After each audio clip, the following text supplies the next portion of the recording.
సర్వేభ్యः నమస్కారः. జయ వీరబ్రహ్మజై గోవిందమమ్మజై.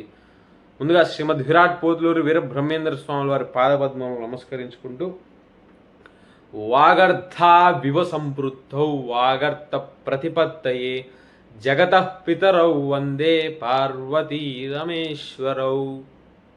అలాగే జగత్తుకు మాతాపితులైన పార్వతీ పరమేశ్వరులకు నమస్కరించుకుంటూ అలాగే శ్రీ రామచంద్రమూర్తి వారి పాదపద్మములను నమస్కరించుకుంటూ ఈరోజు మనం చర్చించుకునే అంశం, చెప్పబోయే అంశం నియమ.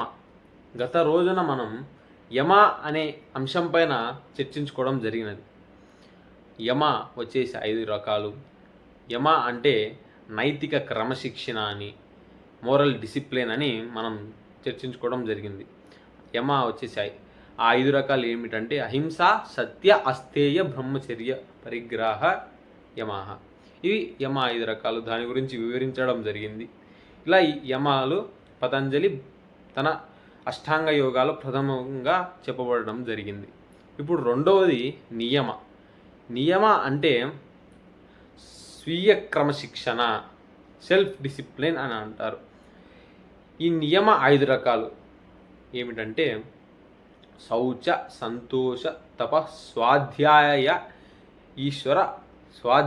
ఈశ్వర ప్రణిధానాలు. ఇవి 5 రకాలు. ముందుగా శౌచ. శౌచ అంటే పరిశుభ్రత, శుభ్రత. సంతోష అంటే ఆనందం. తప అంటే ధ్యానం. స్వాధ్యాయనం చేయడం. ఈశ్వర ప్రణిధానాలు అంటే భగవంతుణ్ణి పొందడం, భగవంతుని యొక్క కృపని పొందడం. ఇవి 5 రకాలు. మొదటి వచ్చేసి శౌచాత్ స్వాంగ జుగుప్స పరైర్ సంసర్గ. ఎప్పుడైతే ఈ సూత్రం యొక్క అర్థం ఏమిటంటే ఎప్పుడైతే మనం మన శరీరాన్ని శుభ్రంగా పెట్టుకుంటామో మనం ఇతరులతో కలవడం ఇష్టపడము.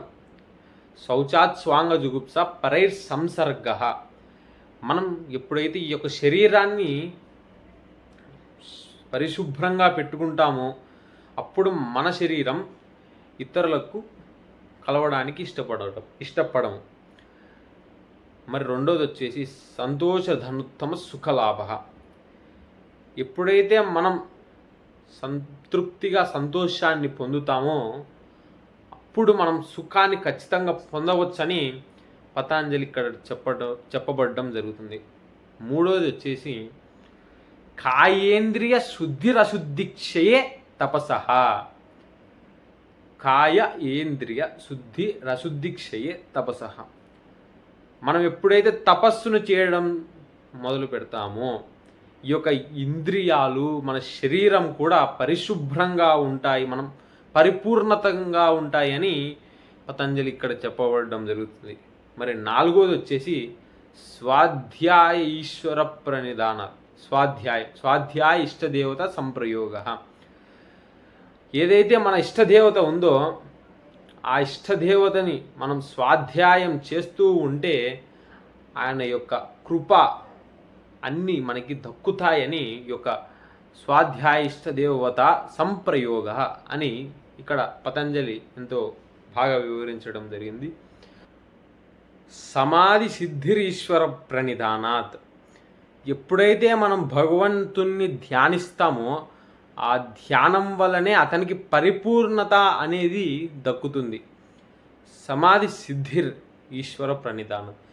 ఇక్కడ ఎప్పుడైతే ఆ ధ్యానం ఒక్క ఫలితం సిద్ధిస్తుందో అప్పుడే తనకి ఆ యొక్క ధ్యానం యొక్క పరిపూర్ణత అనేది తెలుస్తుంది. ఇవి పతంజలి చెప్పిన 5 స్వీయ క్రమశిక్షణలు అంటే సెల్ఫ్ డిసిప్లిన్స్. ఇవి దీని తర్వాత ఆసన. మనం మొదటి రోజు చర్చించుకున్నట్టుగా యమ, నియమ, ఆసన, ప్రాణాయామ, ప్రత్యాహార, ధారణ, ధ్యాన, సమాధి. ఇవి 8. ఈ 8లో 2 మనం చెప్పుకోవడం జరిగింది. మరి రేపటి రోజున మనం ఆసన అనే అంశం పైన మనం చర్చించుకుందాం అని తెలుపుకుంటూ ఈరోజు సెలవు తీసుకుంటూ స్వస్తి. శతమానం భవతి శతాయుః పురుషస్య శతేంద్రియ ఆయుష్యేవేంద్రియే ప్రతిష్టతి. సర్వే జనా సుఖినో భవంతు. సమస్త సన్మంగళాన్ని